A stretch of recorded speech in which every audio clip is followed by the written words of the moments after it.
మాత్రం ఈ సెలవుల కోసం వెయిట్ చేస్తూ ఉంటారు. క్రిస్మస్ హాలిడే సెలవులు ఏవి కూడా మరి విడుదల చేశారని కూడా ప్రచురించారు. ఇక పేద విద్యార్థి విద్యా రుణం కోసం తన ఇల్లు షూరిటీ పెట్టిన మాజీ మంత్రి హరీష్ రావు విద్యార్థి వ్యక్తిగత అవసరాల కోసం ₹1,00,000 ఇచ్చిన నేత.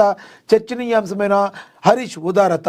మరి సిద్దిపేట ఎమ్మెల్యే మాజీ మంత్రి తన్నీర్ హరీష్ రావు ఉదారతను చాటుకున్నారు. తీరు ఇప్పుడు రాజకీయ వర్గాల్లోనూ సామాన్య ప్రజల్లోనూ పెద్ద ఎత్తున చర్చనీయాంశం అవుతుంది. పేద విద్యార్థుల చదువు కోసం రాజకీయ నాయకులు సాయం చేయడం చూస్తుంటాం. కానీ ఈ విద్యార్థిని భవిష్యత్తు కోసం తన సొంత ఇంటిని హరీష్ రావు బ్యాంకులో తాకట్టు పెట్టారు.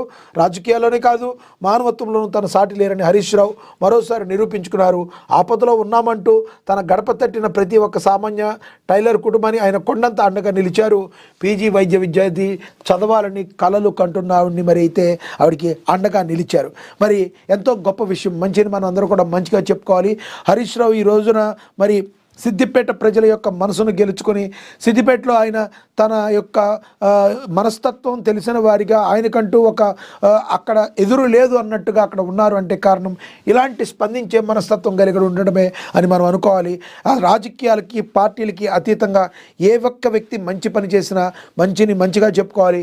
హరీష్ రావు ఈ రకంగా చేయడం ద్వారా మరింత మంది నాయకులు స్ఫూర్తితో ముందుకు వెళ్ళి మరింత మంది పేదలకు కావచ్చు, మిడిల్ క్లాస్ వ్యక్తులకు కావచ్చు, మరి ఆ రకంగా వాళ్ళు చేయగలిగిన పొజిషన్లో ఉన్నారు కాబట్టి ఎంతవరకు చేయగలిగారో అంతవరకు కదా మరి వాళ్ళు హెల్ప్ చేయగలిగితే తద్వారా భారత్లో పేదరికాన్ని మరి నిర్మూలిస్తూ తద్వారా ముందుకు వెళ్ళే అవకాశం ఉంది.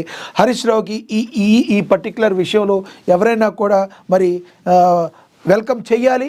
ఆయన చేసిన పని ఎవరైనా మెచ్చుకుని తీరాల్సిందే. ఇక తెలంగాణలో మావోయిస్టు పార్టీకి big shock. 2 single shots rifles, 24 air guns, 733 BGLS shells, 8 shells భారీ ముందడుగు సామాగ్రిని పోలీసులు స్వాధీనం చేసుకున్నారు. ఈ ఆయుధం మొత్తం విలువ దగ్గర కోట్లలో ఉంటుందని అంచనా వేస్తున్నారు. సీఎం రేవంత్ పిలుపు మేరకు లొంగిపోయారు. డీజీపీ శివధర్ రెడ్డి చెప్పారు. మనకి తెలుసు ఆపరేషన్ కగార్లో భాగంగా కేంద్ర ప్రభుత్వం ఏవైతే మావోయిస్టుకు సంబంధించిన వాళ్ళందరినీ కూడా మీరు లొంగిపోండి, మీ ప్రాణాలను కాపాడుకోండి, మీరు పునరావాసం మీకు కల్పిస్తాం, మీరు చక్కగా జనజీవన స్రవంతిలో కలవండి, మరి మావోయిస్టుకు సంబంధించిన దాన్ని మరి ఎటువంటి పరిస్థితుల్లో 2026 ఉండడానికి లేదని కేంద్ర ప్రభుత్వం చెప్పింది.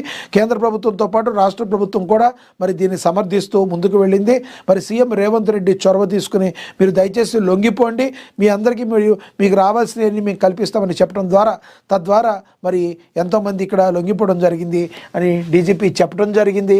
మావోయిస్టులు లొంగిపోయి జనజీవన స్రవంతిలో కలవాలని ముఖ్యమంత్రి రేవంత్ రెడ్డి ఇచ్చిన పిలుపు మేరకు పునరావాస విధానాల నేపథ్యంలో పెద్ద ఎత్తున మావోయిస్టులు లొంగిపోయారని డీజీపీ శివధర్ రెడ్డి వివరించారు. చెప్పుకున్నాం కదా మనం. ముఖ్యమంత్రి రేవంత్ రెడ్డి ఇచ్చిన పిలుపు, ప్రభుత్వ పునరావాస విధానాలు, అనారోగ్య సమస్యలు మరియు అడవిలో మారుతున్న పరిస్థితుల వల్ల వీరంతా బయటకు వచ్చినట్లుగా పేర్కొన్నారు. మరి ఏది ఏమైనప్పటికీ మరి ఇదొకటి మనం ఆహ్వానించదగ్గ విషయం. ఎందుకంటే గతంలో లాగా ఇప్పుడు మావోయిస్టు పార్టీ పరిస్థితులు అయితే లేవు. వాళ్ళ మన్నన కూడా అంతగా జరిగేటట్టయితే కనబడతలేదు. ప్రపంచ వేదికపై వలస జీవుల ఘోష, ఆస్కార్ రేసులో హోమ్ బాయిండ్, అరుదైన మల్రై అకాడమీ జాబితాలో భారతీయ ముద్ర, పుష్ప కుబేరాలను దాటి ఆస్కార్ బరిలో నిలిచిన జాన్వీ కపూర్ చిత్రం, డాల్బీ థియేటర్ సాక్షిగా నీరజ్ ధైవాన్ మ్యూజిక్ మ్యాజిక్ చేశాడు. లాక్డౌన్ వేదికను అంతర్జాతీయ గుర్తింపు జనవరి 22న తేలనున్న తుది నామినేషన్ల భాగ్యమని కూడా ఇక ప్రచురించారు. ఇక 2 ఏళ్లలో తెలంగాణకు కొత్త దిశ మారబోతుందని కూడా మరి చెప్పారు. వర్ణిలో నకిలీ నోట్ల కలకలం రేగిందని కూడా ప్రచురించారు. ఇక చెన్నూరు నియోజకవర్గం అభివృద్ధి కాంగ్రెస్తోనే సాధ్యమని రాష్ట్ర కార్మిక ఉపాధి శిక్షణ కర్మాగార గనుల భూగర్భ శాఖ మంత్రి గడ్డం వివేకానంద చెప్పడం అని కూడా ప్రచురించడం కూడా చూసాం మనం. ఇక డియర్ కలెక్టర్ క్రియేటివిటీలో ఫస్ట్ అడ్మినిస్ట్రేషన్లో బెస్ట్ ఇందాడు మనం చెప్పుకున్నాం. పమెల్ల సత్పతి గురించి మరి దీనిలో ప్రచురించడం జరిగింది. ఎంతోమందికి స్ఫూర్తిగా నిలవడం జరిగింది ఆవిడ.